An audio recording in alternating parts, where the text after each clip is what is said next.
After spending a year in Sri Lanka, I've discovered the vibrant flavours of its cuisine and its deep connection to the land, history and community. Each dish tells a story, and living amongst locals, attending traditional festivals and sharing meals with families has enriched my appreciation of the culinary art. This immense experience has allowed me not just to learn about the food itself, but about the cultural significance behind each meal. I hope my experience can be passed on to you.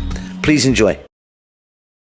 Sri Lanka, often referred to as the Pearl of the Indian Ocean, is a remarkable tapestry woven from its diverse religions, cultures and history. The diversity is not only reflected in the island's vibrant festivals and colourful traditions, but in the exquisite cuisine, which serves as a true melting pot of flavours and influences. In essence, Sri Lanka's diversity and long history of trade and invasion has culminated in a culinary landscape that is as delightful as it is complex. Today, we're going to be making a beef curry.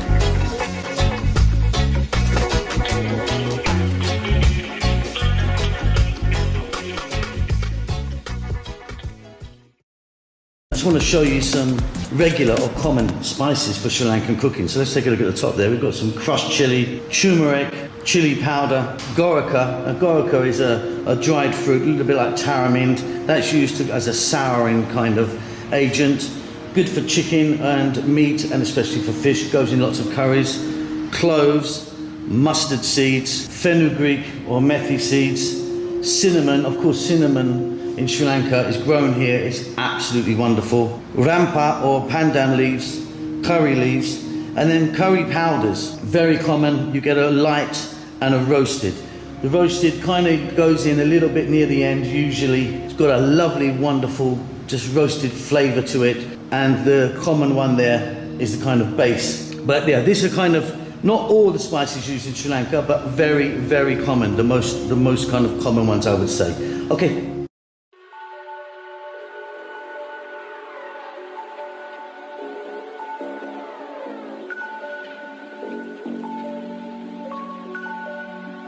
Okay, so I've got 1 kg, which is 2.2 pound of beef. There's no bone in here at all. So I'm just going to sort of cube this up. Then we're going to get it into a bowl. And I'm going to add a teaspoon of black pepper, salt, turmeric, chili powder. And then we're going to add 2 teaspoons of unroasted curry powder and 2 teaspoons of the roasted curry powder. Just give that a mix. We can set that aside.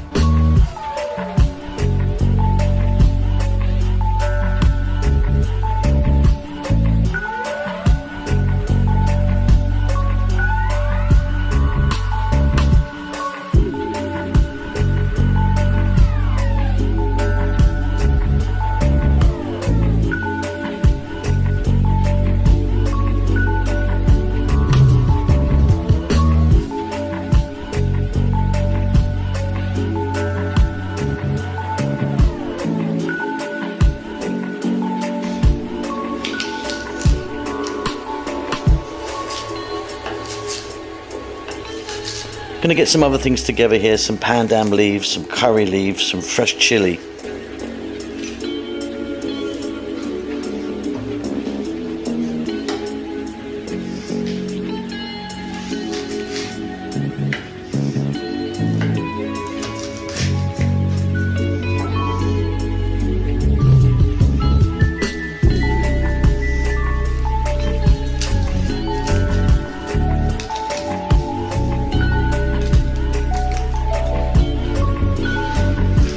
And then what I'm going to do is I'm going to take some garlic, peel that up, maybe a whole head actually, with 3 cardamoms and cinnamon, and I'm going to roughly bash the life out of that.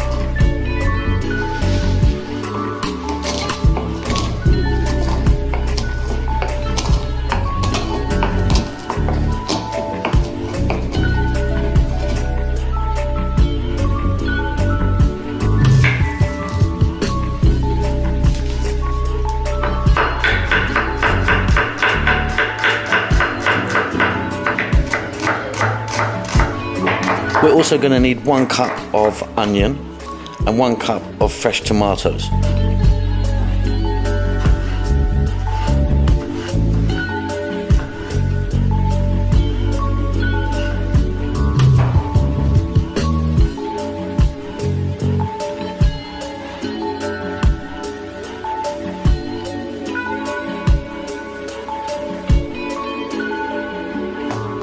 Then we're going to need 1 teaspoon of cumin and fenugreek and some cinnamon.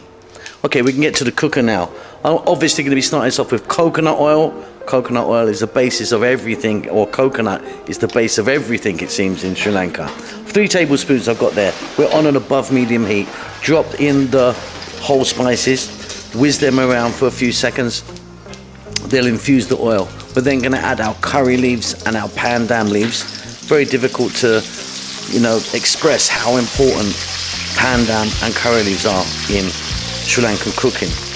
Then we're going to go with 1 cup of onion. We're going to put in our fresh chili. You can, adjust the chili. You don't have to put that much in if you don't want. We're going to put that crushed garlic with the cinnamon and the cardamom in.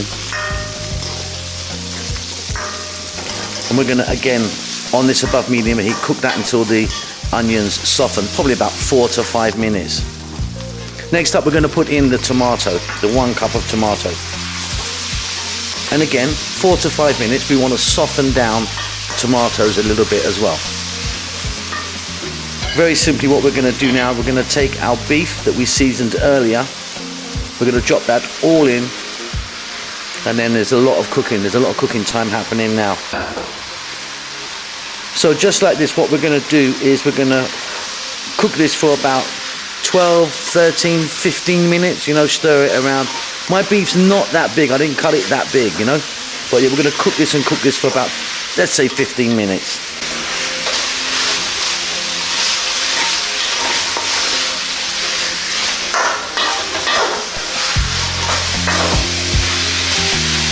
You can see it's cooking down very nicely, but still a long way to go with it. Beef takes a very long time to cook.